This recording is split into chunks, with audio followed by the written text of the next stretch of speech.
একজন দরবেশ সাহেব তিনি একবার এই সূরা পড়তেছিলেন, মুখস্থ তেলাওয়াত করতেছিলেন, একটা গাছের তলায় বসে, একটা বট গাছের তলায় বসে এটা তেলাওয়াত করতেছিলেন।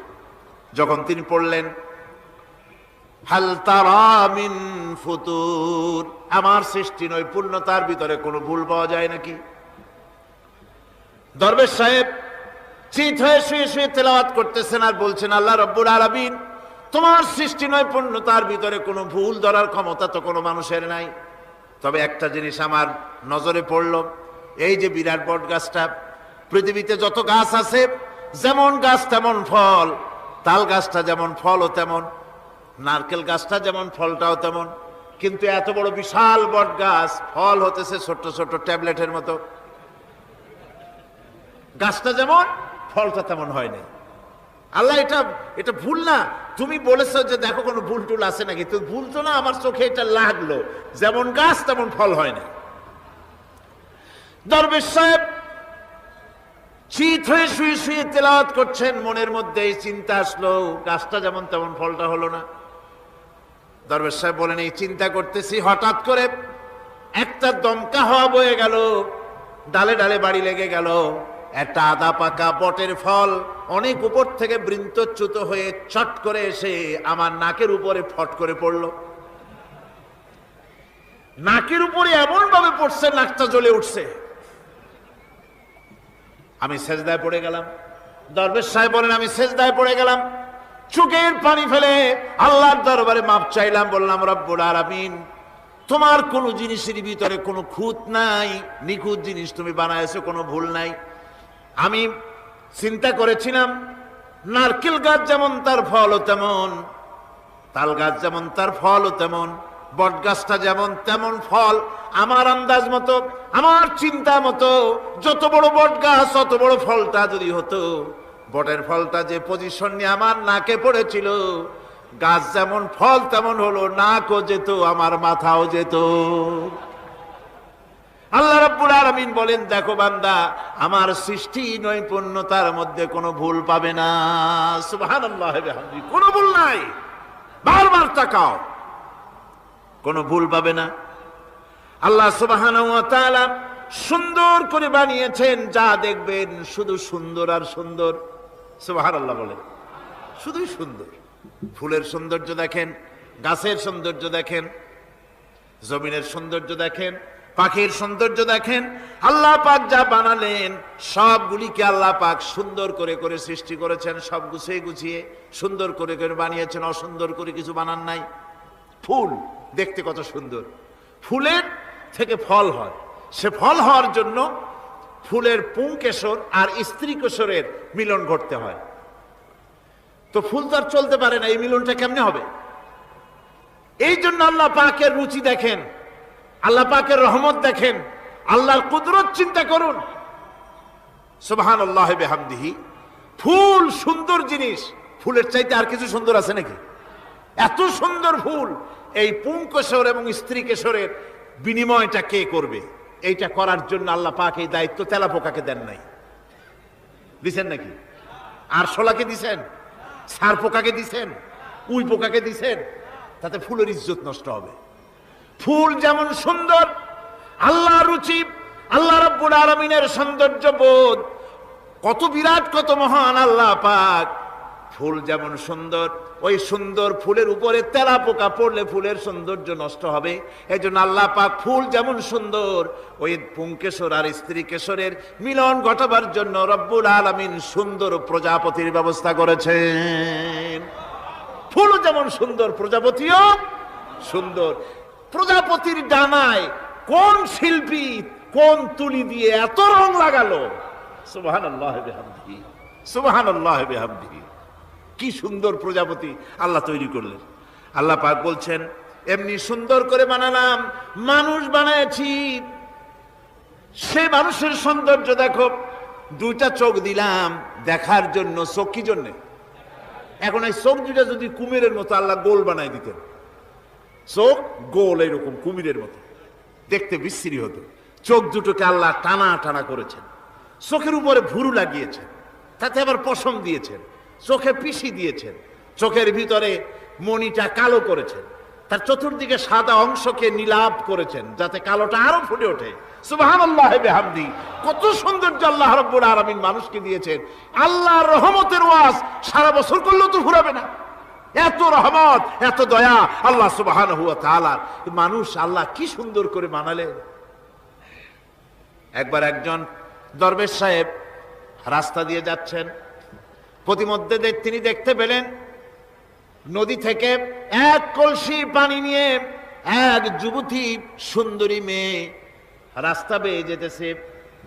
দরবেশ সাহেব দাঁড়ায় গেলেন আর ওই যুবতীর দিকে এক নজরে তাকায় আছেন, চোখে পলক দেয় না। এরপরে যুবতী থমকে দাঁড়ায় গেল। আধা বুড়া মানুষ, দাড়ি অর্ধেক পাইকে গেছে, দেখতে দেখায় খুব বুজুর্গ মানুষ, কিন্তু রাস্তায় আমার একা পাইয়া এমনি করে তাকিয়ে আছে আর চোখ দিয়েও তো পানি পড়ে। ব্যাপারটা কি? দরবেশ কাঁদে কেন? প্রতিমধ্যে আমাকে একা পেয়ে দরবেশ কাঁদে কেন, তাকিয়ে আছে কেন? মহিলার চিন্তা জাগলো। শেখ সাদী রহমতুল্লাহ আলাইহি ঘটনা লিখেছেন, বাংলা কবিতার অনুবাদ করেছেন। একদা সুখদায়ক প্রমোদা বদন, দর্শন করি মম ঝরিল নয়ন। হেসে কহে সেরূপসী সবিস্ময় মন, কহ দেখি মহাশয় কহ কি কারণ। বিষয় বিরাগী তুমি ভুবনে প্রচার, কি হেতু জন্মিল তব মানস বিকার। যুবতী মেয়েটি বলছে, ওগো দরবেশ সাহেব, হুজুর সাহেব, আমি একটা যুবতী মেয়ে লোক, রাস্তায় আমাকে একা পেয়ে আপনি আমার দিকে তাকায় আছেন আর কাঁদতেছেন। এই বৃদ্ধ বয়সে ভীমরতি হলে কেন? আমাকে দেখে কাঁদেন কেন আর এক নজরে কেন তাকায়ছেন? কারণটা কি? কি কুমতলব আছে? দরবেশ সাহেব বলছেন, হেসে কহিলাম বালে করহ শ্রবণ, নেত্র ঝরে তবু হেতু ভেব না এমন। হে রূপসী মেয়ে, তোমার জন্য আমি কান্দি, একথা একবারও চিন্তা করো না। যে শিল্পী রচিল এই সুধাংশু বদন, তাহার তরে ঝরে নেত্র নয়নে জীবন। তোমার প্রেম পাওয়ার জন্যে তোমাকে দেখে লোবাতুর এবং কামুক হয়ে তোমার দিকে তাকায় কান্দি, একবারও ভেবো না। আল্লাহর কসম আমি কাঁদতেছি তোমার এত সুন্দর স্বাস্থ্য আর চেহারা যে আল্লাহ রাব্বুল আলামিন বানায় দিলেন, না জানি সেই আল্লাহ কত সুন্দর। যার সৃষ্টি এত সুন্দর সে আল্লাহ রাব্বুল আলামিন না জানি কত সুন্দর। আল্লাহ পাক সেই সুন্দর আল্লাহ রাব্বুল আলামিনকে দেখার তৌফিক যেন আমরা পাই। জোরে বলেন আমিন, আর জোরে বলেন আমিন। আল্লাহ পাক বলছেন, আমি সুন্দর করে সব তৈরি করে দিয়েছি। বুঝবে তারা যারা চিন্তাশীল, যারা গবেষণা করে। ইন্না ফি খালকিস সামাওয়াতি ওয়াল আরদি ওয়া ইখতিলাফিল লাইলি ওয়ান নাহার লাআয়াতিন লিউলিল আলবাব। নিশ্চয়ই যারা নাকি জ্ঞানবান, তারা রাত এবং দিনের পরিবর্তন, আকাশ এবং জমিনের সৃষ্টি ইত্যাদির ব্যাপারে, এই সৃষ্টি নৈপুণ্যতার ব্যাপারে তারা চিন্তা করে, গবেষণা করে। এবং দিনের পার্থক্য মানুষের জীবনকে জীবন পদ্ধতিকে দুই ভাগে বিভক্ত করেছে, রাত এবং দিন। দেখেন আল্লাহর রহমত এবং কুদরত সব জায়গায়। রাত এবং দিন মানুষের জীবন চলার পথকে, জীবন পদ্ধতিকে কয় ভাগে ভাগ করেছে? দুই ভাগ। আল্লাহ পাক বলেন, ওয়াজআলনাল লাইলা লিবাসান ওয়াজআলনান নাহারা মাআশা। আমি রাতকে করেছি শান্তির বাহন, রাতকে করেছি আচ্ছাদন, শান্তির বাহন, আর দিনকে করেছি রোজগার করার জন্য। দিনের বেলায় রোজগার করবে, কামাই রুজি করবে, কল কারখানায় যাবে, খেতে খামারে যাবে, অফিস আদালতে যাবে, কাজ কাম করবে। এ কাজ করে করে শরীরের ভিতরে ক্লান্তি আসে, অবসাদ এসে যায়। আল্লাহ রাব্বুল আলামিন বলেন, আমি আবার রাত বানালাম। ওই রাতের বেলায় মানুষ যখন ঘুমায় যায়, এই ঘুম তার সমস্ত অবসাদ আর ক্লান্তি দূর করে দিয়ে সকাল বেলায় আবার তাজা মানুষ করে সমস্ত একেবারে পরিপূর্ণ কর্মক্ষম একজন মানুষে তাকে পরিণত করে দেয়। রাতটাকে আচ্ছাদন করে দিয়েছি, দিনের কোলাহল মুক্ত রাত। সূর্যের আলোর ঝলকানি, তীব্র আলো নাই, চিৎকার নাই, আওয়াজ নাই। রাতের একটি অন্ধকার চাদর পরিয়ে দিলাম এই পৃথিবীর উপরে, রাতের একটি অন্ধকার চাদর পৃথিবীর উপরে পরিয়ে দিলাম। কোলাহল মুক্ত পৃথিবী, এখন সূর্যের তীব্র আলো আর নাই। এখন আরামে তুমি ঘুমিয়ে যাও, ঘুমাও, আবার সকালবেলা উঠে তুমি কাজ করবে। আল্লাহ পাক বলেন, আমি এভাবে ومن رحمته جعل لكم الليل والنهار لتسكنوا فيه ولتبتغوا من فضله। আল্লাহর রহমতের ভিতরে এটাও রহমত, আল্লাহর করুণা, আল্লাহর দয়া, যে তিনি দিনকে করেছেন রুজি কামার জন্য, রাতকে করেছেন তিনি তোমাদের জন্য ঘুমাবার জন্য, বিশ্রামের জন্য। এই ব্যবস্থা আল্লাহ রাব্বুল আলামিন করেছেন, যিনি তোমাদেরকে দুপুর বেলায়, বিকেল বেলায়ও তোমাদেরকে অবসাদ গ্রহণের জন্য, আরামের জন্য দুপুর এবং বিকাল, সকাল ইত্যাদি তৈরি করেছেন। কোরআন শরীফের ভিতরে আল্লাহ পাক এ সমস্ত কথাগুলি ব্যাখ্যা সহকারে বলে দিচ্ছেন যে আমার রহমত ওয়াসিআত রাহমাতি কুল্লে সেই সমস্ত জিনিসের চতুর্দিকে, তুমি যেখানে আছো তার চতুর্দিক, আকাশ এবং জমিন, আমার রহমত তোমাকে ঘিরে রেখেছে। এ কোরআন নাজিল করেছেন সেই আল্লাহ, সেই রহমান, যার দয়া সর্বত্র ছড়িয়ে আছে। আল্লাহ পাক বলছেন, এরপরে তোমাকে সৃষ্টি করলাম, জমিন সৃষ্টি করলাম খাবারের জন্য। আমার রহমতের বিষয়টা দেখো, আমি এমন দয়াবান, এমন মেহেরবান। এবার তোমার খাবারের জরুরত হলো, তুমি কি খাবে? সেজন্য এই জমিনে ফসলের ব্যবস্থা আমি আল্লাহ করেছি। জোরে বলেন সুবহানাল্লাহ। জমিন শুকায় গেছে, বৈশাখ মাসের, জ্যৈষ্ঠ মাসের প্রচন্ড রৌদ্রের তাপে জমিন শুকায় গেছে। এই জমিনে তুমি ফসল ফলাবে কি করে? যদি না পানি দিয়ে জমিনটারে ভিজায় দেই। আল্লাহ বলেন, জমিন ভিজাবার দায়িত্ব আমি নিলাম। আল্লাহুল্লাযী আরসালার রিয়াহা ফাতুসিরু সাহাবা। সমুদ্রের পানি, লবণাক্ত পানিগুলি বাষ্পীয় আকারে উত্থিত হয়ে যায়, মেঘমালায় পরিণত হয়ে যায়। বাতাসকে বলি, এই মেঘকে টেনে নিয়ে যাও অমুক জায়গার উপরে। মেঘ চলে এলো। আল্লাহ বলেন, ফাসুকনাহু ইলা বালাদিম মাইয়িতিন ফাআহইয়ানা বিহিল আরদা বাদা মাউতিহা কাযালিকান নুশুর।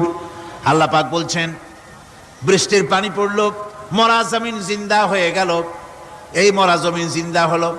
এরপরে তুমি বীজ বপন করলে, ধান বপন করলে, গম বপন করলে, মাটির খাসলাত হলো সব পচায় দেওয়া। মাটির খাসলাত কি? কথা বুঝেন না? মাটির ধর্মটা কি? পচায় দেওয়া। যা রাখেন পচে যাবে, লোহা রাখেন জং ধরে যাবে, পাথর রাখেন আস্তে আস্তে, এ ধরনের যেসব জিনিস রাখেন আস্তে আস্তে করে ধ্বংস হয়ে যাবে, পচে যাবে। ওই মাটির ভিতরে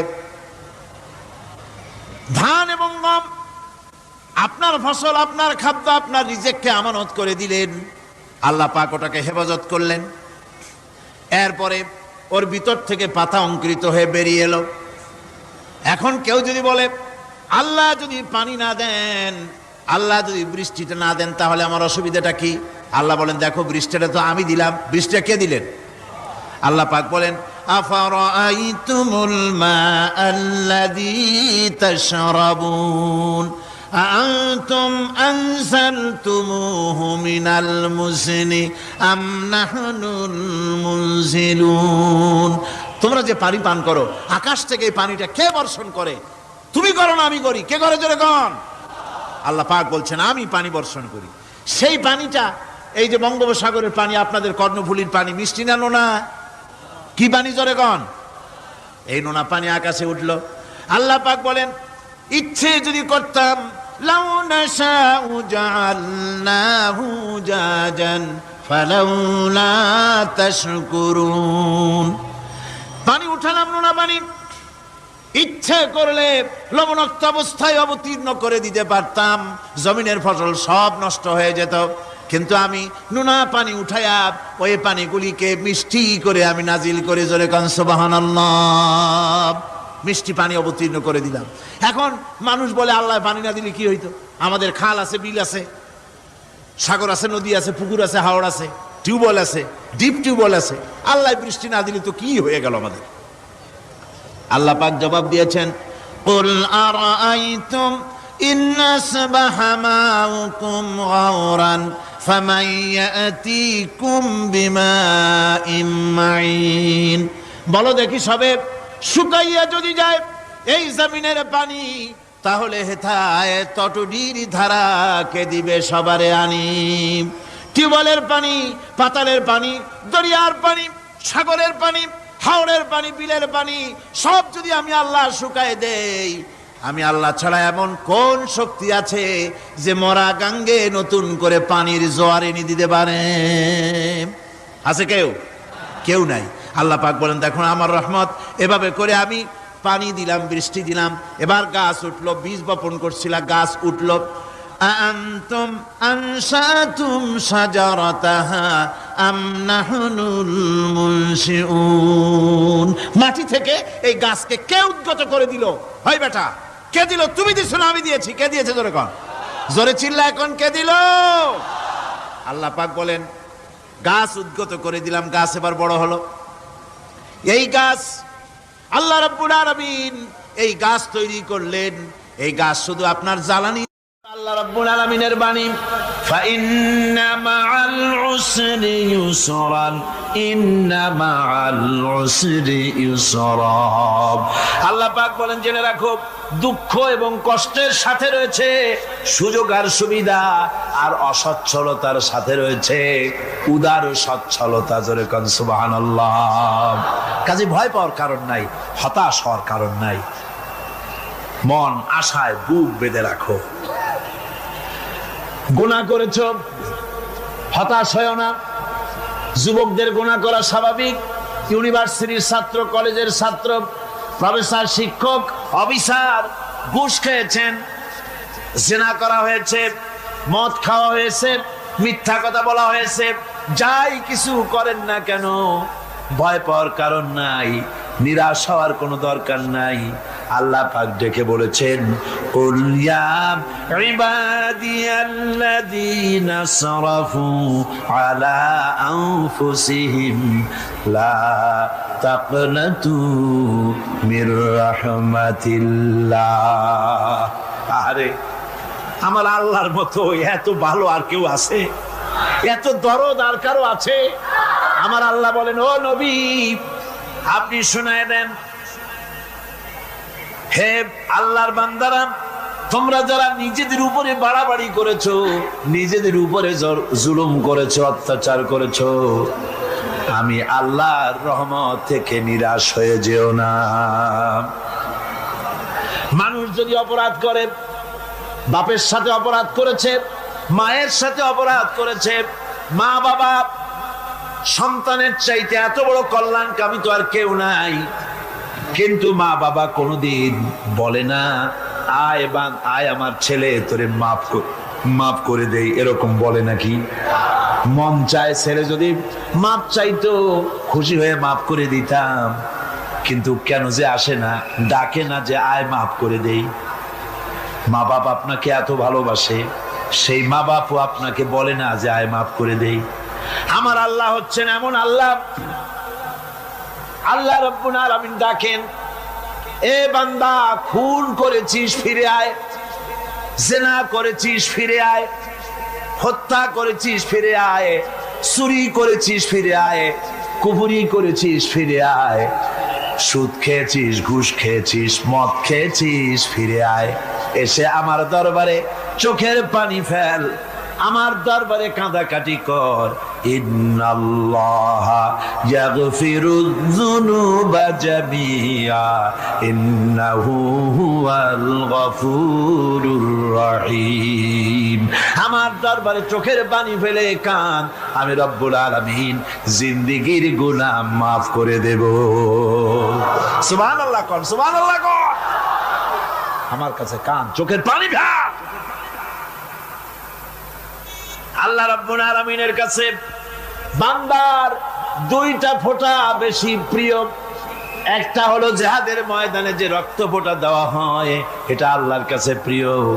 আর আল্লাহর ভয়তে গুনার জন্য লজ্জা করে অনুশোচনা করে বান্দা যখন চোখের পানি ছেড়ে দেয়, আল্লাহর কাছে এটা অত্যন্ত প্রিয়। নবীজি বলেছেন, বান্দা যখন গুনার ভয়তে, আল্লাহর ভয়তে, জাহান্নামের ভয়তে অনুশোচনা করে যখন চোখ দিয়া পানি ছেড়ে দেয়, ওই চোখের পানি নাকের অর্ধেক আসতে না আসতে আল্লাহ রাব্বুল আলামিন বান্দারে মাফ করে দেন। আল্লাহ বরদাস্ত করতে পারেন না যে বান্দা কান্দু। আমার ভাইরা, আল্লাহ রহমত, এই পৃথিবীতে আল্লাহ রহমতকে 100 ভাগ করা হয়েছে। আল্লাহ রহমতের কত ভাগ? এই 100 ভাগের 1 ভাগ সারা পৃথিবীতে ছড়াই দেওয়া হয়েছে। আর 99 ভাগ কার কাছে? আল্লাহর কাছে। 1টা ভাগ দুনিয়া ছড়ানো হয়েছে আদম আলাইহিস সালাম থেকে নিয়ে এই পর্যন্ত, এখান থেকে নিয়ে কিয়ামত পর্যন্ত পৃথিবীতে যত মানুষ আসবে, যত প্রাণী আসবে, তাদের মধ্যে প্রাণী জগতেও গাবি তার বাছুরকে ভালোবাসে ঠিক কিনা, হাতি তার বাচ্চাকে ভালোবাসে ঠিক কিনা, মুরগি তার বাচ্চাকে ভালোবাসে কিনা, প্রত্যেক মাই তার সন্তানকে ভালোবাসে মানুষের মতো। এই ভালোবাসা, স্নেহ, এই মমতা, এই করুণা, এই মহব্বত 1টা ভাগ দুনিয়ায় দেওয়ার পর আপনি আর আমি যতটুকুন ভাগে পেয়েছি, সেই মহব্বতে, স্ত্রীর মহব্বতে অস্থির, মায়ের মহব্বতে অস্থির, সন্তানের মহব্বতে অস্থির। এখন চিন্তা করেন, 1টা ভাগ সারা পৃথিবীতে বিতরণ করার পর যেটুক পেয়েছি, তাতে যদি এত মহব্বত হয়, তাহলে এর 99 ভাগ মহব্বত যে আল্লাহর কাছে জমা আছে, এই বান্দার জন্য তার কত মহব্বত, এই বান্দার জন্য কত করুণা তার, কত মহব্বত তার, কত দয়া তার। এজন্য আল্লাহ রাব্বুল আলামিন বলেছেন, নাব্বি ইবাদি আন্নি আনাল গফুরুর রহিম। ও আমার নবী, সুসংবাদ দিয়ে দাও, বান্দাদেরকে শোনায় দাও যে আমি আল্লাহ তাআলা ক্ষমাশীল আর দয়াবান। হুজুর কাঁদতেছিলেন, হযরত ওমর রাদিয়াল্লাহু তাআলা আনহু এসে দেখেন হুজুর একা কাঁদতেছে। হুজুর জিজ্ঞেস করছেন, হযরত ওমর জিজ্ঞেস করলেন, হুজুর আপনি কাঁদেন কেন একা একা? হযরত ওমর বলেন, আমি যখন প্রশ্ন করলাম, নবীজি বললেন, আমার কাছে কিছু আগে জিবরাইল এসেছিলেন। জিবরাইল এসে আমাকে বললেন, আল্লাহ পাক বলেছেন, হে আমার নবী, ইসলামের ভিতরে থেকে যে সমস্ত মানুষগুলো ইসলামের ভিতরে থেকে চুল আর দাড়ি পাকায় দিছে, কিয়ামতের দিন এই লোকগুলারে আমি শাস্তি দিতে আমার শরম হবে। হযরত ওমর বলেন, হুজুর উম্মতের জন্য কত বড় খুশ খবর এটা, আর আপনি কাঁদতেছেন। হুজুর বলেন, ওমর তুমি জানো না, আমার কান্নার কারণ ভিন্ন। আমার কান্নার কারণ হলো যে আল্লাহ রাব্বুল আলামিন কিয়ামতের দিন দাড়ি চুল পাকা বান্দারে শাস্তি দিতে শরম করবেন। সেই দাড়ি চুল পাকা বান্দাগুলি আল্লাহর সাথে নাফরমানি করতে শরম করে না। আমি এই লজ্জায় কাঁদতেছি। ভাইরা, হুজুর আল্লাহ পাক বলেন, ও আমার নবী, রাতের আধারে যখন একটা বুড়া আমার দরবারে হাত উঁচু করে, একটা বুড়া মানুষ রাতের আধারে যখন আমার দরবারে হাত উঁচু করে, আর যখন বলতে থাকে, রব্বুল আলামিন, আমার পেছনের জীবনটা বড় খারাপ করেছি, এমন কোন কাজ জীবনে করি নাই যা তোমার কাছে কিছু দাবি করতে পারি, সব রকমের নাফরমানি করেছি, আজ আমি বুড়া হয়ে গেছি, কামাই করতে পারি না, ছেলে আমাকে চোখে দেখতে পারে না, পুত্রবধূ আমাকে ঘরে জায়গা দেয় না, আমার স্ত্রী আমাকে দেখতে পারে না, রোজগার করতে পারি না, হাঁটতে পারি না, চলতে পারি না, সবার কাছে আমি তিতা হয়ে গেছি, আমি দাঁড়াতে পারি না, কোমরে ব্যথা পাই, হাঁটুতে ব্যথা পাই, চলতে পারি না, কানে শুনতে পাই না, চোখে দেখতে পারি না, আর তোমার কাছে কিছু চাইয়া নেব এমন ভালো কাজও করি নাই। এইভাবে যখন বান্দা কাঁদতে থাকে আমার দরবারে, ও আমার হাবিব আমার রহমতের দরিয়ায় জোশ মেরে যায়, আমার শরম হয় এই বুড়াটারে কেমনে খালি হাতে ফিরাইয়া দেই। সুবহানাল্লাহ, সুবহানাল্লাহ। আমার আল্লাহর এত দয়া, আমার আল্লাহর এত মায়া, এত মুহাব্বত। আমার আল্লাহ রাব্বুল আলামিন বলেন, وَإِذَا سَأَلَكَ عِبَادِي عَنِّي فَإِنِّي قَرِيبٌ। ও আমার হাবিব, আমার বান্দা আমার ব্যাপারে প্রশ্ন করে, আমি বান্দার একদম নিকটে। কোরআন শরীফের ভিতরে যত জায়গায় রাসূলকে বলা হয়েছে সুয়ালের কথা, আপনাকে প্রশ্ন করা হয়, আল্লাহ তার জবাব কুল এই কথা বলে জবাব দিয়েছেন। যত জায়গায় সুয়াল এসেছে, যেমন কোরআনে কারীমের মধ্যে আল্লাহ পাক বলেন ওয়ায়াসআলুনাকা আনিল মাহিদ, মেয়েদের হায়েজ সম্পর্কে জিজ্ঞাসা করা হয়, কুল হিয়া আযা, হে নবী আপনি বলুন। এভাবে করে কুল দিয়ে জবাব দেওয়া হচ্ছে। আবার প্রশ্ন করা হচ্ছে ওয়ায়াসআলুনাকা আনিল আনফাল, এই গনিমতের মাল সম্পর্কে হুজুর আপনাকে, হে নবী আপনাকে প্রশ্ন করা হয়। আল্লাহ কুল দিয়া জবাব দিলেন, আল্লাহ বলেন আপনি বলেন। ওয়ায়াসআলুনাকা আনিল খামরি ওয়াল মাইসির, আল্লাহ পাক বলেন নবী আপনারে প্রশ্ন করা হয় কুল ফীহিমা ইসমুন কাবীর, আল্লাহ কুল দিয়া বললেন তুমি বলো। আবার বলা হলো ওয়ায়াসআলুনাকা আনিল আহিল্লা কুল হিয়া মাওয়াকিতু লিন্নাস, ও নবী আপনাকে প্রশ্ন করা হয় চাঁদের ক্রমবর্ধমান এবং ক্রমহ্রাস, এই যে বাড়ে আর কমে, পূর্ণিমা হয় অমাবস্যা হয়, কেন হয় আপনি বলুন। কুল, আপনি বলেন এটা আমি অক্ত এবং সময়, বছর আর দিন গণনা করার জন্য পৃথিবীবাসীদের জন্য বিনা পয়সায় একটা ক্যালেন্ডার বানাইয়া আকাশে ঝুলাই রেখেছি। এভাবে যত জায়গায় এসেছে আপনাকে প্রশ্ন করা হয়, তত জায়গায় আল্লাহ জবাব দিয়েছেন কুল আপনি বলেন। গোটা কোরআন শরীফের ভিতরে এই একটি মাত্র জায়গা যেখানে বলা হয়েছে আপনাকে প্রশ্ন করা হয়, আল্লাহ এখানে বলতে পারতেন কুল আপনি বলেন, আল্লাহ তোমাদের নিকটবর্তী, এভাবে জবাব হয় না। এটা কায়দাটা হলো এই, আল্লাহ বলতেছেন ওয়াইজা সালাকা ইবাদি, ও আমার নবী প্রশ্ন তো আমার বান্দারা আমার ব্যাপারে করেছে, এবার আপনার জবাবের কোনো দরকার নাই, প্রশ্ন আমার ব্যাপারে আমি নিজে জবাব দিয়ে দেই। ফা ইন্নী কারীব, ও বান্দা আমার ব্যাপারে প্রশ্ন করেছিস, জবাব আমি দেই, আমি তোর সবচাইতে বেশি নিকটে। সুবহানাল্লাহ, কত নিকটে। وَنَحْنُ أَقْرَبُ إِلَيْهِ مِنْ حَبْلِ الْوَرِيدِ, তোর যে রগ এই শাহরগের চাইতেও আমি তোর বেশি কাছে। সুবহানাল্লাহ, আমারে ডাক, আমারে ডাক, কলিজা দিয়া ডাক, অন্তর দিয়ে ডাক। মনের থেকে মানুষ যদি ডাকে, মুখের ডাক আর মনের ডাক এক জিনিস নয়। दिल से जुबां से निकलती है, असर रखती है, पर नहीं मगर ताकते परवाज रखती है। दिल থেকে যে কথা বেরোয় তা প্রভাব বিস্তার করে, ডানা নাই কিন্তু ওড়ার ক্ষমতা রাখে।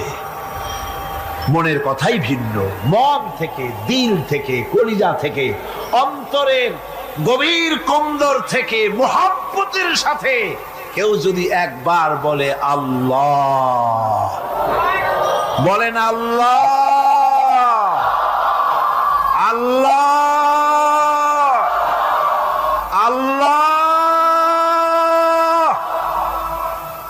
আল্লাহ রাব্বুল আলামিন বলেন অন্তরের অন্তঃস্থল থেকে একটি বার যদি বান্দা বলেন আল্লাহ, আল্লাহ বলেন 70 বার সাড়া দিয়া জিজ্ঞেস করি বান্দা কি চাও, আমি তোমার কাছে আসি। সুবহানাল্লাহ, আমি তোর একদম কাছে, কি চাস বল, বল আমার কাছে। এমন দয়াবান, এমন মেহেরবান, এমন আল্লাহ আমাদের। সে আল্লাহ রাব্বুল আলামিন তিনি বলছেন وقال ربكم ادعوني استجب لكم তোমাদের রব বলেছেন আমারে ডাকো আমি আল্লাহ ডাকের সাড়া দিয়া দেব সুবহানাল্লাহ কারে ডাকতে হবে কারে ডাকতে হবে এই বিশাল জনসমুদ্র একযোগে চিল্লায় কোন কারে ডাকতে হবে কোন পীর সাহেবকে নয় আল্লাহর কসম কোন খাজা বাবাকে নয় ডাকতে হবে কারে চিল্লায় কোন কারে ওয়াকালা রাব্বুকুম উদউনি তোমার রব তোমাকে বলতেছে আমারে ডাকো আস্তাজিব লাকুম আমারে ডাকবে আমি সাড়া দিয়ে দেব সুবহানাল্লাহ আল্লাহকে ডাকেন কি চাই আপনার বলেন কি চাই আল্লাহর কাছে চান আল্লাহ দিয়ে দিবে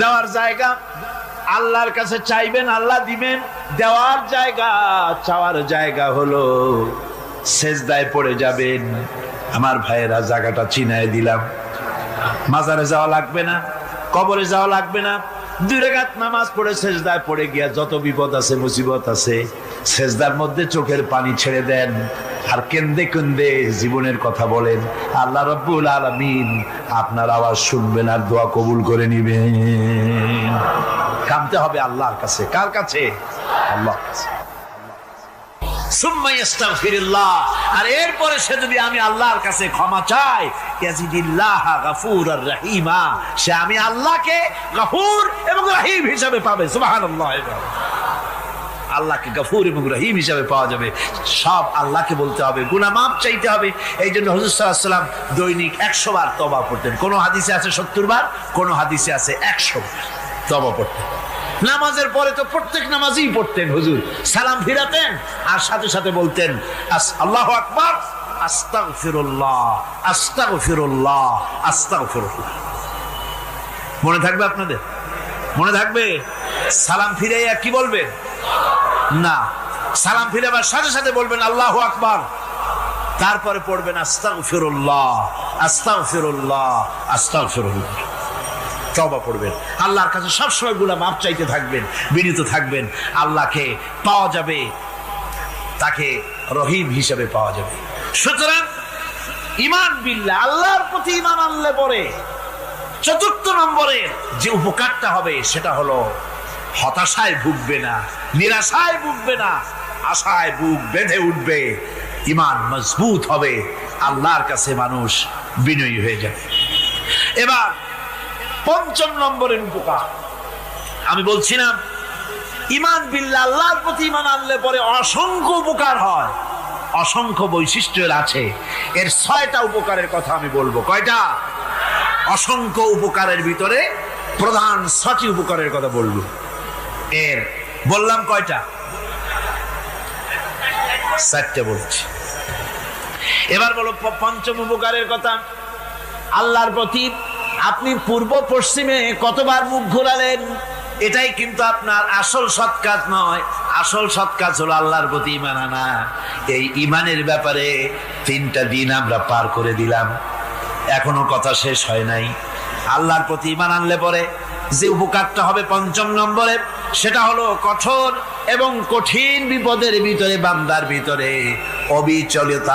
অবিচলতা এবং ধৈর্যের সৃষ্টি হয়ে যাবে আলহামদুলিল্লাহ কঠিন বিপদ মুসিবত আসলে পরে সে অবিচল থাকবে সারা দুনিয়ার বিপদ আপদ শত্রুতা দুঃখ কষ্ট মুসিবত জুলুম নির্যাতন সবকিছু পাহাড়ের মতো উঁচু হয়ে তাকে ঘিরে ফেলবে কিন্তু তাকে এক চুলও নাড়াতে পারবে না আলহামদুলিল্লাহ সারা পৃথিবী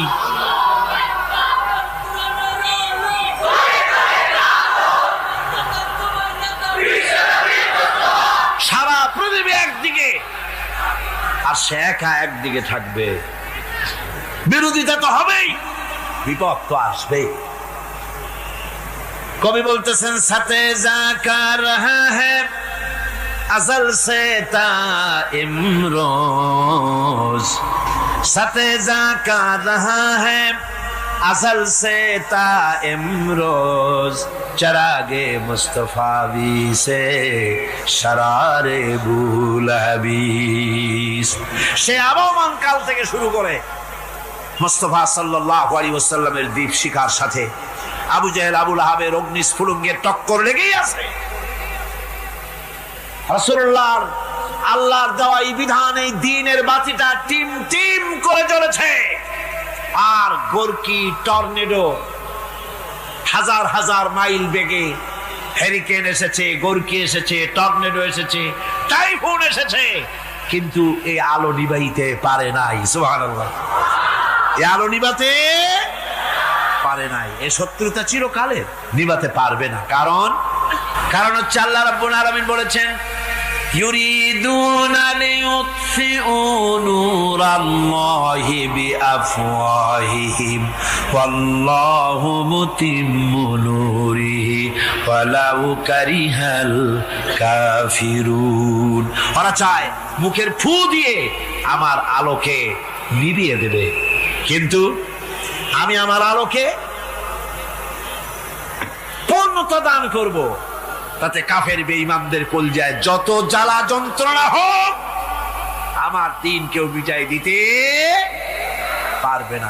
সুবহানাল্লাহ। সুতরাং বিপদে অবিচলতা আসবে, সে অটল হবে, মজবুত হবে।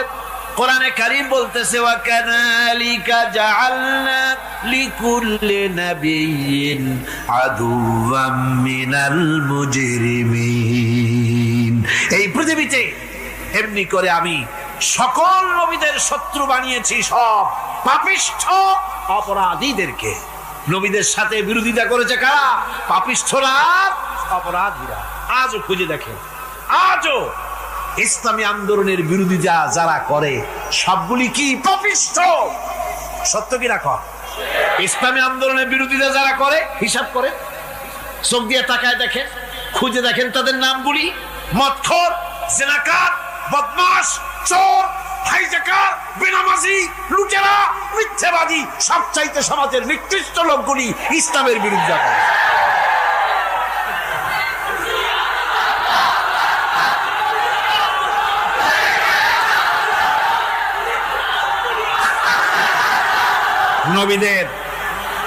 নবীদের শত্রু আল্লাহ বলেন, সব যুগে নবীদের সাথে শত্রুতা করেছে পাপিষ্ঠরা। আল্লাহর কথা, কার কথা? সকল যুগে নবীদের সাথে শত্রুতা করেছে পাপিষ্ঠরা, নিকৃষ্ট ধরনের অপরাধীরা। সুতরাং নবী রাসূলদের অবস্থা যখন এই, তখন দ্বীনের দাওয়াত যারাই দেবে তাদের কিসমত এরকম হবেই। এই বাধার মোকাবেলা তাদেরও করতে হবে। এই যে বাধাটা আসে, এই যে মারে, অপরাধ কি? এই যে তারা চোর বা ডাকাত যাদের মারা হয়। আল্লাহ রাব্বুল আলামিন বলেন, অপরাধ হলো ওয়ামা নাকামু মিনহুম ইল্লা আইয়ুমিনু বিল্লাহিল আজিজিল হামিদ। অপরাধ হচ্ছে ইমানদার লোকদের উপরে নির্যাতন চালিয়েছে, অন্য কোনো কারণে নয়। কারণ একটাই, তারা আল্লাহর জমিনে আল্লাহর দ্বীন প্রতিষ্ঠা করতে চেয়েছে, আর কোনো অপরাধ নাই। জমিন আল্লাহর, জমিন কার? এই বিশাল জনসমুদ্র গর্জে উঠুন একযোগে, বলুন জমিন কার? আইন চলবে কার? এখানেই সংঘর্ষ বেঁধেছে আবহমান কাল ধরে। মানুষ অত্যাচারিত হয়েছে, সাহাবায়ে কেরাম অত্যাচারিত হয়েছেন। বুখারী শরীফের হাদিসে এসেছে, রাসূল করিম সাল্লাল্লাহু আলাইহি ওয়াসাল্লামের কাছে হযরতে খাব্বাব গিয়ে উপস্থিত হয়েছিলেন। হযরতে খাব্বাব বলেন, হাদিসটা এভাবে লেখা হয়েছে বুখারীতে, ওয়ান খাব্বাব বিন আরিদ রাদিয়াল্লাহু তাআলা আনহু قال شكونا إلى رسول الله صلى الله عليه وسلم وهو متوسد بردة له في ظل الكعبة। রাসূলুল্লাহর কাছে গেলাম, কাবা শরীফের কাছে গিয়া দেখি নবীজি একটা চাদর গায়ে দিয়ে তিনি আরাম ফরমাচ্ছিলেন কাবা শরীফের ছায়ায়। সেখানে গিয়ে বললাম, আলা তাস্তানসিরু লানা আলা তাদউ লানা ইয়া রাসূলুল্লাহ, হে আল্লাহর রাসূল, আপনি কি আমাদের জন্য আল্লাহর কাছে দোয়া চাইবেন না? আপনি কি আল্লাহর কাছে আমাদের জন্য সাহায্য চাইবেন না? আমাদের লোকগুলিকে, মুসলমানগুলিকে মারতে মারতে তো শেষ করে ফেলে দিল। তারা আমাদের সুমাইয়াকে মারলো, আমাদের খাব্বাবকে উটের সাথে পায়ের দড়ি লাগায় টানলো, আমাদের খুবাইবকে তারা আগুনের উপরে চিৎ করে শোয়ায় রাখলো, না খায় রাখতেছে, মারতেছে। কষ্টে তো শেষ হয়ে গেলাম, হুজুর আপনি কি আমাদের জন্য দোয়া করবেন না? হাদিস শরীফে এসেছে, নবীজি উঠে বসলেন সোজা হয়ে। নবীজি বলেন, ও আমার সাহাবী, ও খাব্বাব শোনো, তোমাদের আগে এই পৃথিবীতে যারা দ্বীনের দাওয়াত দিতে এসেছিলেন তাদেরকে সমকালীন রাষ্ট্র শক্তি, সমাজ শক্তি তাদেরকে ধরতো। ফায়ু খাজুর রাজুলো, তাদেরকে তারা ধরতো। ফায়ুহফারু লাহু ফিল আব, আর তার জন্য জমিনের ভিতরে কবর বানাইতো। ওই কবর ফায়ু জালু ফিহা, ওই কবরের ভিতরে তাকে কোমর পর্যন্ত গেড়ে দিত। সুম্মা ইউতা বিল মানসার, এরপরে করাত আনতো। ফায়ুদাউ আলা রাসিহি, এরপরে ওই করাত তার মাথার উপরে রাখতো। ফায়ুজালু নিসফাইন, এরপরে করাত দিয়া চিরে জীবিত মানুষটারে দ্বিখণ্ডিত করে ফেলে দিত। মা ইয়াসুদ্দুহু যালিকা আন দীনিহি। ও আমার খাব্বাব, এত কষ্ট দেওয়ার পরেও সেই যুগের কোন মুসলমানকে, দ্বীনের দায়ীদেরকে আল্লাহর দ্বীন থেকে এক চুলো তারা সরাই দিতে পারে নাই, এক চুলো সরাতে পারে নাই। ওয়াল্লাহি, ও খাব্বাব, আমি আমার আল্লাহর নামে কসম করে বলছি, লা ইউতাম্মান্নাল্লাহু হাযাল আমরা হাত্তা ইয়াসিরা আর-রাকিবু মিন সানা ইলা হাযরামাউত। আমি কসম করে বলি, আল্লাহ রাব্বুল আলামিনের এই সানা থেকে হাজারামাউত পর্যন্ত লোকেরা যাতায়াত করবে, সুন্দরী রমণীরা গমন করবে, সদাগরেরা যাতায়াত করবে, টাকা নিয়া পয়সা নিয়া যাতায়াত করবে। তাদের মনের মধ্যে লুটের ভয়, টাকার ভয়, চুরির ভয়, ডাকাতির ভয়, জেনার ভয়, হত্যার ভয়, ধর্ষণের ভয়, কোনো ভয় থাকবে না। লা ইয়াখাফু ইল্লাল্লাহ, আল্লাহ ছাড়া কোনো ভয় থাকবে না। এমন একটা সমাজ, এমন একটা সময় আসবে। ওয়ালাকিন্নাকুম তাস্তাজিলুন, অথচ খুব তাড়াহুড়ো তোমরা করতেছো। তাড়াহুড়ো করো না, সময় আসবে ইনশাআল্লাহ। আমার ভাইয়েরা, আমার বন্ধুগণ, কঠিন বিপদে অবিচলতা এবং ধৈর্যের দৃষ্টান্ত রেখে গেছেন আম্বিয়া আলাইহিমুস সালাম। সুবহানাল্লাহ। কঠিন বিপদে অবিচলতা, দৃঢ়তা, ধৈর্য কারে বলে, তার দৃষ্টান্ত কারা রেখেছেন? আম্বিয়া আলাইহিমুস সালাম। ওনারাই আমাদের আদর্শ, নবীরাই আদর্শ। সাহাবায়ে কেরাম রিদওয়ানুল্লাহি তাআলা আলাইহিম আজমাইন আমাদের আদর্শ। ভাইরা আমার, মুসা আলাইহিস সালামকে ফেরাউন যখন ঘিরে ফেলে দিল, কোরআনের সব কথা গল্প গুজবার ইতিহাসের জন্য লেখা হয় নাই।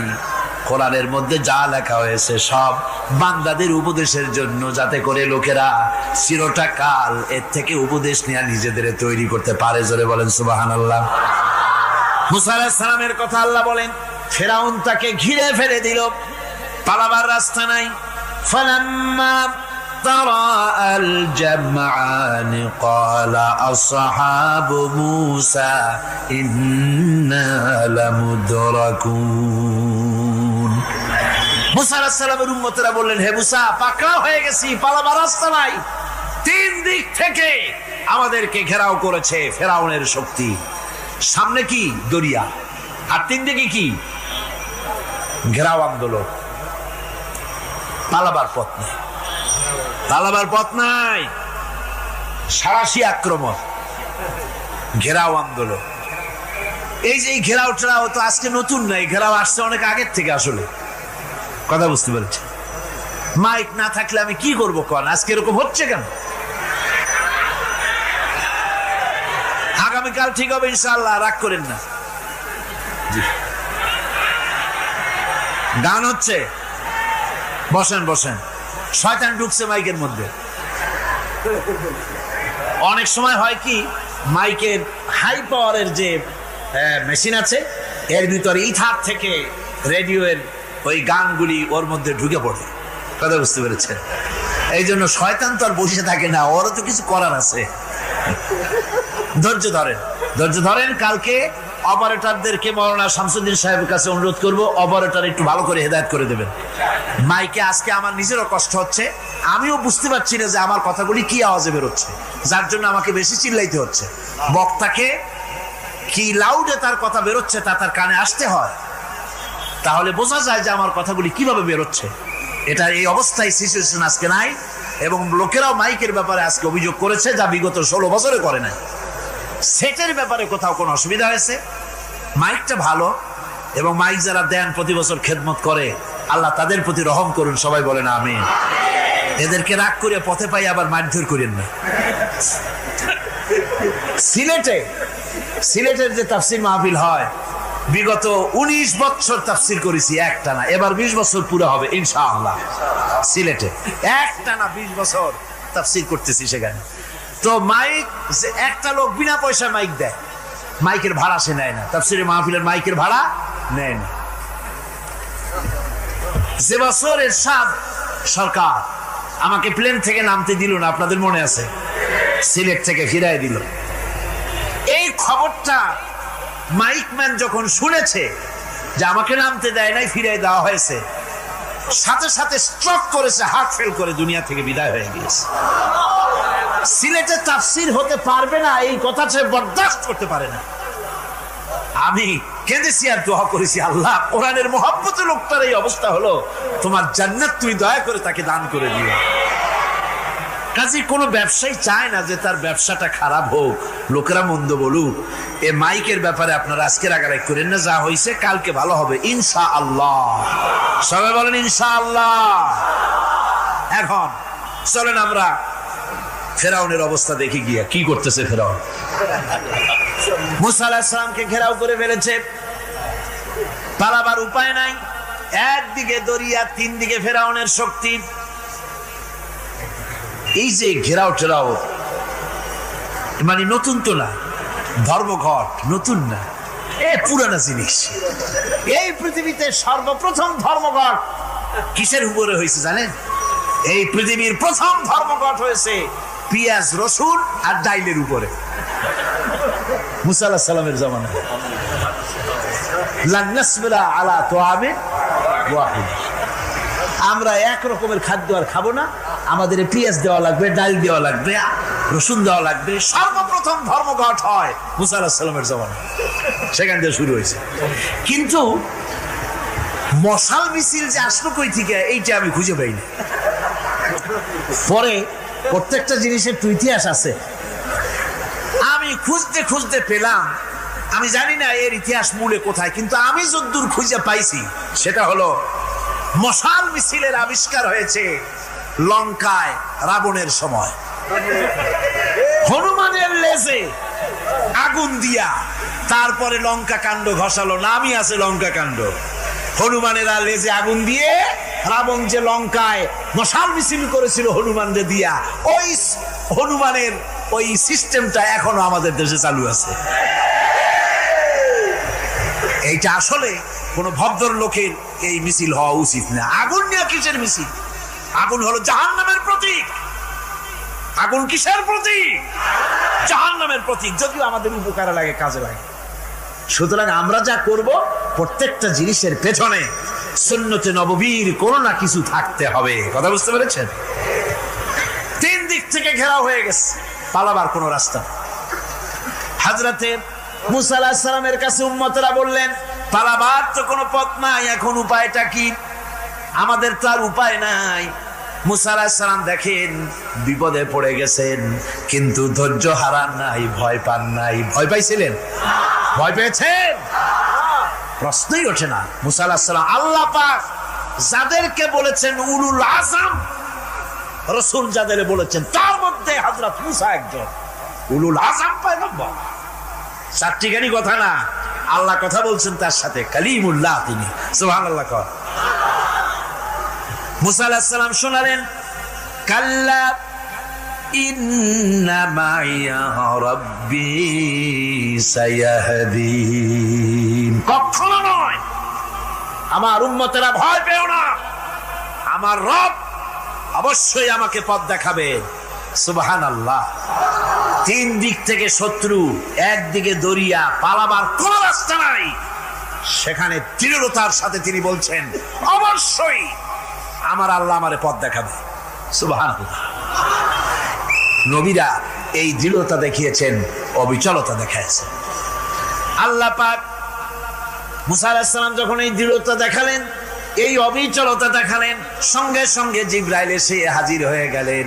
আল্লাহ পাক বলেন, ফাআওহাইনা ইলা মূসা আন আদরিব বিআসাকাল বাহরা ফানফালাকা ফাকানা কুল্লু ফিরকিন কাত্তাউদিল আযীম। মুসা আলাইহিস সালামকে আমি ওহী নাযিল করলাম, তাকে বললাম হাতে যে লাঠি আছে এই লাঠি দিয়ে আঘাত করো দরিয়ার উপরে। দরিয়ার উপরে আঘাত করলেন, একটা রাস্তা হয় নাই, 12টা রাস্তা তৈরি হয়ে গেল, আর দেওয়ালগুলা পাহাড়ের মতো উঁচা হয়ে গেল। দরিয়ার ভিতরে পাহাড়ের মতো উঁচা মজবুত 12টা রাস্তা। এবার মুসা আলাইহিস সালাম তার দলবল নিয়ে চললেন। আল্লাহ রাব্বুল আলামিন বলেন, ওয়া আনজাইনা মূসা ওয়া মান মাআহু আজমাইন। মুসা এবং তার সাথী সঙ্গীদেরকে আমি পার করে দিলাম। মুসা আলাইহিস সালাম এবং তার সাথী সঙ্গী নিয়ে যখন দরিয়ার মাঝখানে আসছে, ফেরাউন তার দলবল নিয়ে এসে গেছে। আসে দেখে নদীর মধ্যে রাস্তা। বাবা, খুব তো কায়দা। ও মনে করছে ওর বাজানের তৈরি করা ডিস্ট্রিক্ট বোর্ডের রাস্তা। ওর লোকজন নিয়ে নেমে গেছে দরিয়ার ভিতরে, ও আসছে মাঝখানে, মুসা আলাইহিস সালাম চলে গেছেন ওপার, দরিয়া পার। মাঝখানে যখন এসে গেল, আল্লাহ রাব্বুল আলামিন পানিকে অর্ডার করলেন কুন। আল্লাহর তো বটন টেপা লাগে না, মুখ দিয়া কোনো হুকুম করা লাগে না, শুধু বলেন কুন। যে ব্যাপারে কুন বলেন ফায়াকুন, সাথে সাথে হয়ে যায়। আল্লাহ বললেন কুন, আর অমনি রাস্তা বন্ধ হয়ে গেল। এবার তুফান শুরু হয়েছে নদীতে, ঢেউয়ের উপরে ঢেউ, মৌজুন কাল জিবাল, পাহাড়ের মতো উঁচু হয়ে হয়ে ঢেউ আসতেছে। দলবল ঘোড়া আর অস্ত্রপাতি যা ছিল সব মরিয়া শেষ। এবার ফেরাউন একা উপরে ওঠে আর নিচে নামে, পানি খেতে খেতে পেটের কাম সারা। জনমের খাওয়া খাইছে পানি, এখন জান যা, বাঁচবার আর উপায় না, বাঁচবার আর উপায় নাই। ফেরাউন তার নিজের জীবন সম্পর্কে হতাশ হয়ে গেল। এবার ফেরাউন বলতেছে, আমানতু আন্নাহু লা ইলাহা ইল্লাল্লাযী আমানাত বিহি বানু ইসরাঈল। আমি ঈমান আনলাম, আমি ঈমান আনলাম আল্লাহ ছাড়া কোন ইলাহা নাই। ওই আল্লাহর উপর ঈমান আনলাম যে আল্লাহর উপরে ঈমান এনেছে বনি ইসরাঈলেরা। আল্লাহ যাতে ঠিক পায় যে কোন আল্লাহর উপর ঈমান আনছে। বনি ইসরাঈলের আল্লাহর উপর ঈমান আনলাম। আল্লাহ, এই তো মুসলমান হয়ে গেছি, এরপরও আমার সুবাও কেন? আল্লাহ রাব্বুল আলামিন জবাবে বলেন, আল আন, এখন وَقَدْ عَصَيْتَ قَبْلُ وَكُنْتَ مِنَ الْمُفْسِدِينَ। এখনই মানানোর কথা বলছো, অথচ যুগের পর যুগ, বছরের পর বছর ধরে আমার মানুষের উপরে মন গড়া আইন চালাইছো, আমার পয়গম্বরের সাথে বেয়াদবি করেছো। আজ তোমাকে আমি ছাড়ছি না, তোমাকে আজকে ছেড়ে দেব না, আমি তোমাকে মারব। আর সমস্ত প্রাণীগুলিকে, স্থলচর প্রাণীগুলিকে আল্লাহ পাক অর্ডার দিয়া দিলেন, এই ফেরাউনের লাশকে ডুবাবি না, পচাবি না, খাবি না। আলিয়াউমা নুনাজ্জিকা বিবাদানিক, আমি তোমার শরীরে বাঁচায় দেব। পোকে খাবে না, পানিতে পচবে না, মাছে খাবে না, কুমিরে খাবে না, দুনিয়ার কোনো পশুতে খাবে না। আমি তোরে শুটকি বানাইয়া রাখবো, যাতে করে দুনিয়ার সমস্ত ফেরাউন যত যুগে যুগে আসে তোরে দেখে যেন হেদায়েত নিতে পারে। ফেরাউনকে আল্লাহ শুটকি বানায় রাখছে। আমি ফেরাউনদের লাশ দেখেছি ব্রিটিশ মিউজিয়ামে। ফেরাউন তো একটা না, অনেকগুলা। আসলদারে অবশ্য দেখিনি। ব্রিটিশ মিউজিয়ামে ওই ফেরাউনগুলার লাশ যখন অসুবিধা হয়, মমিগুলি, তখন ইংল্যান্ডে নিয়ে যায় চিকিৎসা করাবার জন্য। চোখ টোক আছে গর্তের ভিতরে, তারপরে চামড়া টামড়া হাড়ের সাথে মিশানো, ওইভাবে চেহারা দেখলে মনে হয় যে সত্যি ফেরাউনিগুলো। আর ব্রিটিশের কাম মিশর থেকে না আনছে এমন কোন জিনিস নাই। আমি সেখানে এক বক্তৃতায় বলছিলাম, আপনারা এদের এখন সভ্য, এদের এখন ভদ্র, এরা হলো ইন্টারন্যাশনাল চোর, ওরা সারা দুনিয়া চুরি করেছে। লন্ডনে বক্তৃতা করেছি, সারাটা দুনিয়া চুরি করছে, আমাদের দেশকে শোষণ করেছে। এই বিশাল ভূভাগকে শোষণ করে ইংল্যান্ডের দ্বীপটাকে তারা সাজাইছে। তারা ময়ূর সিংহাসনের, শাহজাহানের ময়ূর সিংহাসনের ময়ূরের বাম চোখে কোহিনূর মণি লাগাইছিলেন, শাহজাহান ময়ূরের ডান চোখে কোহিনূর মণি লাগায় নাই। কোহিনূর মণির অনেক দাম, আমি দেখে এসেছি মণি, এখন সেটা কুইন এলিজাবেথের মুকুটে শোভা পাচ্ছে। সেই মণি এমনি বলে প্রবাদে 7 রাজার ধন 1 মাণিক্য, বলেন এরকম অনেক দাম। শাহজাহান দেখালেন, আমি মুসলমান, আমার কাছে এটার দাম নাই, এই জন্য ময়ূরের ডান চোখে লাগালাম না, বাম চোখে লাগাই দিলাম। এইটারে চুরি করছে। তারপরে মিশর থেকে, মিশরের মমি চুরি করেছে, জুতা চুরি করছে, ছাতি চুরি করছে, পিসা চুরি করেছে। আমি বললাম, এইগুলা কি ভদ্রলোক নাকি? এরা জুতা চোর, পিসা চোর, লাঠি চোর, সব চুরি করেছে। যাই দেখেন ব্রিটিশ মিউজিয়ামের মধ্যে সব দুনিয়ার চুরি করা জিনিস নিয়ে তারা মানুষকে দেখাইয়া পয়সা অর্জন করছে। টিপু সুলতানের তরবারিটা পর্যন্ত চুরি করেছে। আজ পর্যন্ত ব্রিটিশ মিউজিয়ামে টিপু সুলতানের তরবারিটা আছে, আমি তরবারিটা দেখে এসেছি। আমার বন্ধুগণ, বলতেছিলাম যে পৃথিবীতে আল্লাহ রাব্বুল আলামিন নবীরা তাদের চরিত্র দিয়ে বিপদের মোকাবেলা করে, দুনিয়ার সামনে কঠিন বিপদের মোকাবেলা করে অবিচলতা, দৃঢ়তা দেখায় গেছেন যে কেমন করে এই পৃথিবীতে বিপদের সামনে মোকাবেলা করতে হয়। ধৈর্য ধরতে হবে, বিপদ আসবে পাহাড় সমান হয়ে, আপনাকে ধৈর্য ধারণ করতে হবে সেভাবে বুক বেঁধে। যেহেতু এটা যদি বিশ্বাস হয় যে আমার কিসমতে যা আছে তার থেকে বেশি কিছু হবে না, তাহলেই আপনার ধৈর্য আসবে, ভয় পাবেন না। কথা ঠিক কিনা কন? এবারে হযরত হুদ আলাইহিস সালাম সম্পর্কে আল্লাহ রাব্বুল আলামিন বলেন, হযরতে হুদকে যখন ষড়যন্ত্র হলো কাফির বেঈমানেরা তাকে মেরে ফেলার জন্য যখন সরকারি ষড়যন্ত্রে লিপ্ত হয়ে গেল, হযরতে হুদ সমাজের এই চ্যালেঞ্জের মোকাবেলা করলেন। হযরত হুদ বলেন, ফাকিদুনি জামিআন সুম্মা লা তুনজিরুন ইন্নী তাওয়াক্কালতু আলাল্লাহি রাব্বি ওয়া রাব্বিকুম। তোমরা তোমাদের ষড়যন্ত্র আমার বিরুদ্ধে যত পারো আমার বিরুদ্ধে ষড়যন্ত্র চালাও, এতটুকু আমার অবকাশ দিও না। আমি এমন আল্লাহর উপরে ভরসা করেছি যার হাতের ভিতরে তোমাদেরও জান আর আমারও জান। যা পারো তাই করো। সরকার সমস্ত শক্তি একত্রিত হয়ে আমার মোকাবেলা করো। একদিকে হুদ আলাইহিস সালাম, আর একদিকে গোটা জাতি। হযরত হুদ ভয় পায় নাই। সুবহানাল্লাহ। ঈমান বিল্লাহ মানুষের কলিজাকে এভাবে শক্ত করে দেয়। কোন আলহামদুলিল্লাহ।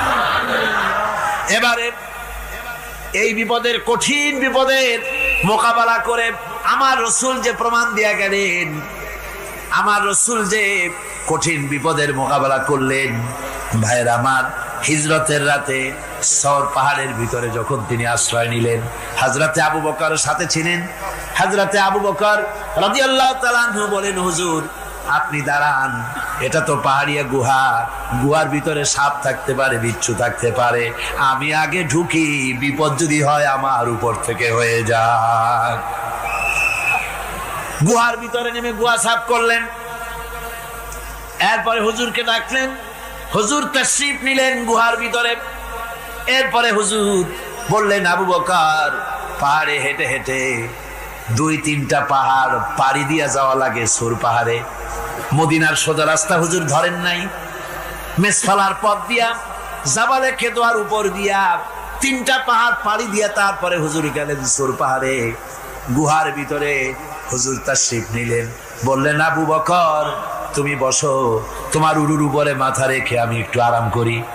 হযরতে আবু বকর বসলেন, হুজুর তার উরুর উপরে মাথা রেখে ঘুমায় গেলেন। আর এরপরে কাফির বেঈমানেরা তালাশ করতে করতে কাফেরেরা এসে গেল পায়ের চিহ্ন দেখে দেখে গর্তের কাছে। হযরত আবু বকর ভয়তে কেঁদে ফেললেন, আহারে আর তো উপায় নাই, এবার তো ধরা পড়ে গেছি, এবার নবীজিকে মেরে ফেলে দেবে। নবীর মহব্বতে, নিজের মহব্বতে নয়, নবীর মহব্বতে কাঁদতেছিলেন। হুজুর বলেন, হুজুরের ঘুম ভেঙে গেল। বলো আবু বকর কাঁদো কেন? ছেলের কথা, মেয়ের কথা, বিবির কথা, বাড়ির কথা মনে পড়লো নাকি? হযরত আবু বকর বলেন, ইয়া রাসূলুল্লাহ, আল্লাহর কসম করে বলি, যেদিন ঈমান এনেছি এই কলিজার ভিতরে মা বাপ, স্ত্রী, পুত্র, পরিজন, এমনকি আমার নিজের জীবনের চাইতে আপনারে বেশি ভালোবাসি। তা কান্দো কেন? কান্দো কেন? হযরত আবু বকর বলেন, হুজুর ধরা পড়ে গেছি, কাফেররা এসে গেছে গর্তের কাছে, তাকালি আমাদের দেখতে পাবে, আমরা তো মাইনরিটি, ওরা তো মেজরিটি, আমরা তো ধরি মারি ফেলাই দেবে, আপনাকে মেরে ফেলে দেবে, এই জন্য কাঁদি। আল্লাহ রাব্বুল আলামিন, হুজুর তখন কি দৃঢ়তা, কি অবিচলতা, কি ধৈর্যের পাহাড় সম মনোবৃত্তি তখন দেখালেন। আল্লাহ কোরআন শরীফে চিরকাল যাতে মানুষেরা হেদায়েত নিতে পারে, সেজন্য হুজুরের কথা উঠায় দিলেন কোরআনে।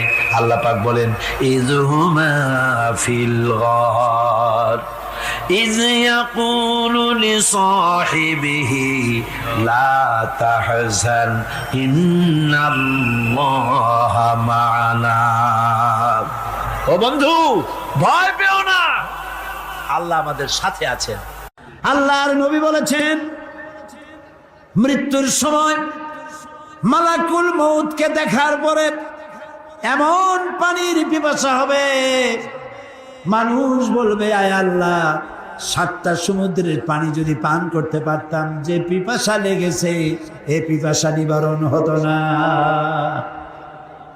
মানুষেরা বোঝে না, সেই জন্য বলে, কোন নেতা যখন হসপিটালে অসুস্থ হয়, কয় যে নেতা হসপিটালে মৃত্যুর সঙ্গে পাঞ্জা লড়িতেছে। হ্যাঁ, মৃত্যুর সাথে পাঞ্জা লড়বা তুমি।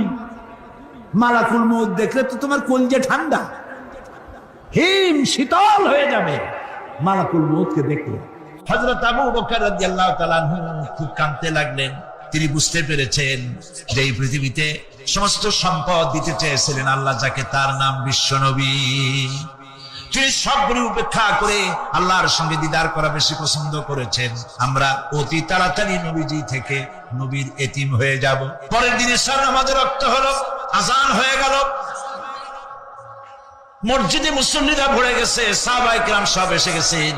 হুজুরের জন্য বহুক্ষণ অপেক্ষা করার পর হযরতে আবু বকর রাদিয়াল্লাহু তাআলা আনহু তিনি ইমামতির জায়গায় দাঁড়ায় গেছেন।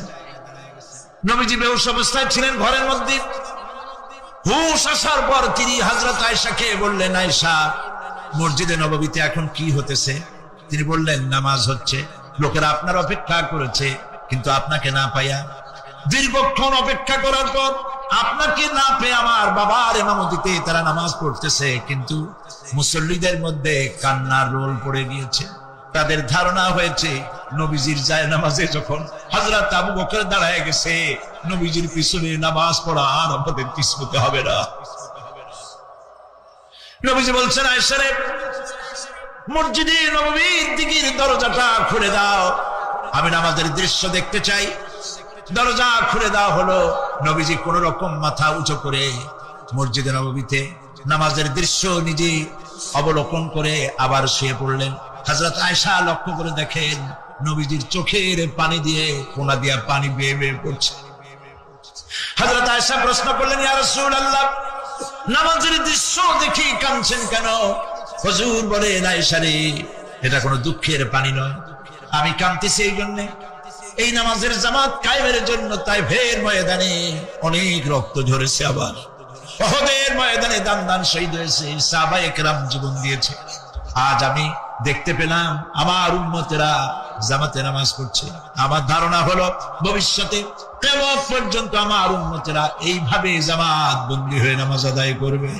নবীজি আবার বেহুশ হয়ে পড়লেন। মসজিদে নববী থেকে আজ আর কেউ বাড়ি যায় না, সবাই কান্দে। আজ রাত বোধহয় নবীজি কাটাবেন না। মেয়েরা কাঁদতেছে, সাহাবায়ে কেরাম কাঁদতেছেন, আজওয়াজে মুতাহারাত তারা কাঁদতেছেন। নবীজির আবার হুঁশ হলো, তাকায় দেখেন ঘরের মধ্যে কান্নাকাটি, মসজিদে নববীতে কান্নাকাটি। সব থেকে বেশি কাঁদতেছেন মা ফাতেমা। নবীজি হযরত ফাতেমার কান্না দেখে ইশারা করলেন, কাছে আয়। হযরত ফাতেমা রাসূলের কাছে গেলেন, নবীজি কানে কানে কি যেন বললেন, কান্নাটা বন্ধ হয়ে গেল। হযরত আয়েশা জিজ্ঞেস করলেন, মা তোমার আব্বা তোমার কানে কি বললো আর কান্না বন্ধ হয়ে গেল? হযরত ফাতেমা বলে, আম্মাজি আমার আব্বা আমাকে বললেন, মা ফাতিমা তোমার কান্না আমার বরদাস্ত হয় না, কেঁদো না, আমি মৃত্যুর পরে সকলের আগে তোমার সাথে আমার দেখা হয়ে যাবে। হযরত ফাতেমা বলছেন, আম্মাজি আমি বুঝতে পেরেছি, আমার দিও না মালিক, আমাদের সব গুনাহ মাফ করে দাও, সব গুনাহ মাফ করে দাও। হ মালিক, তুমি জানো না মালিক, আমাদের আদত অভ্যাস তুমি সবই তো জানো।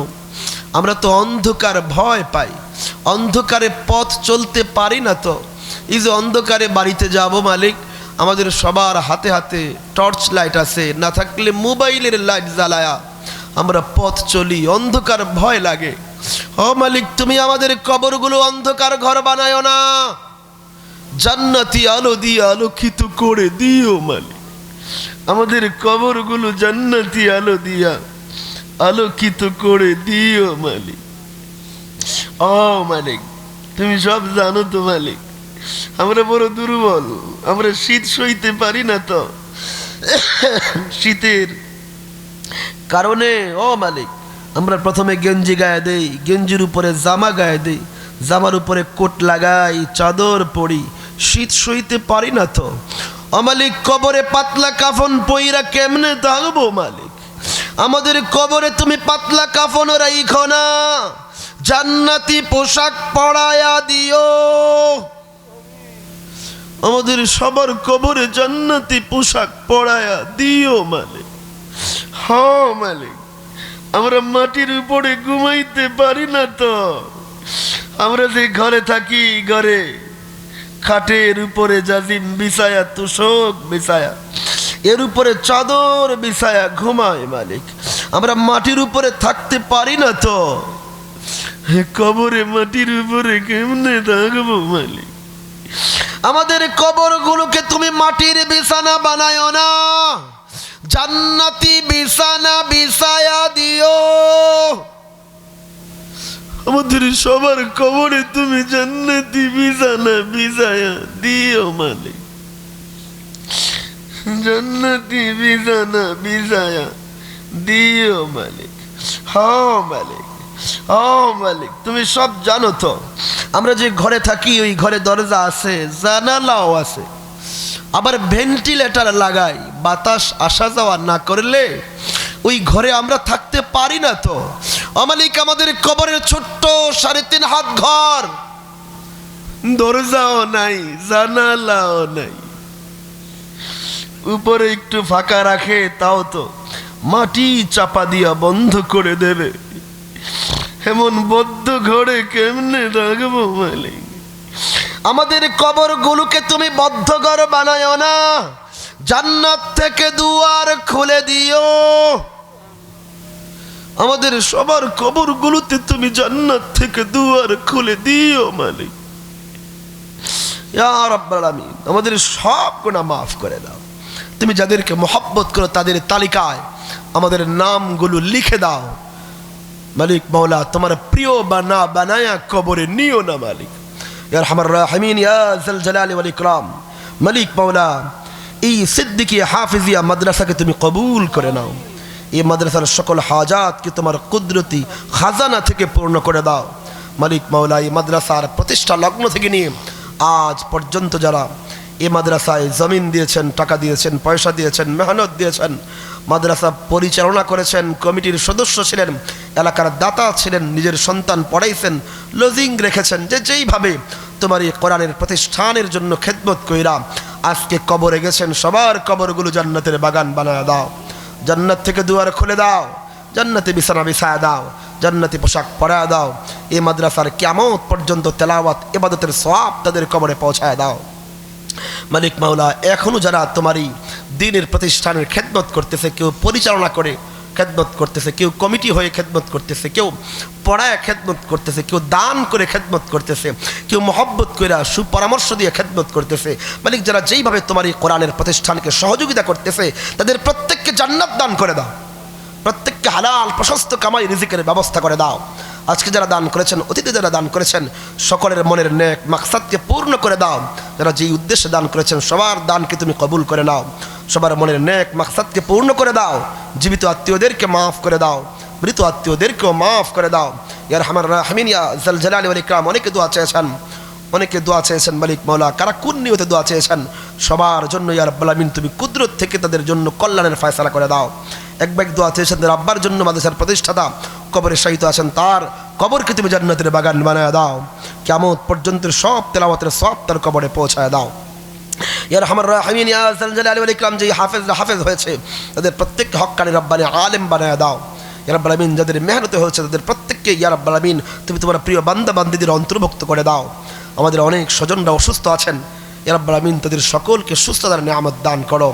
এই এলাকায় যত প্রবাসী ভাইয়েরা আছেন প্রত্যেকটা প্রবাসী ভাইদেরকে ইয়া রাব্বুল আমিন সকল বিপদ আপদ মুসিবত থেকে তুমি হেফাজত করো। হালাল প্রশস্ত কামাই রিজিকের সাথে প্রয়োজনের সময় মাতৃভূমিতে ফিরে আসার তৌফিক দান করো। ইয়া আরহামার রাহিমিন আমাদের যত স্বজন অসুস্থ সবাইকে তুমি সুস্থতার নিয়ামত দান করো।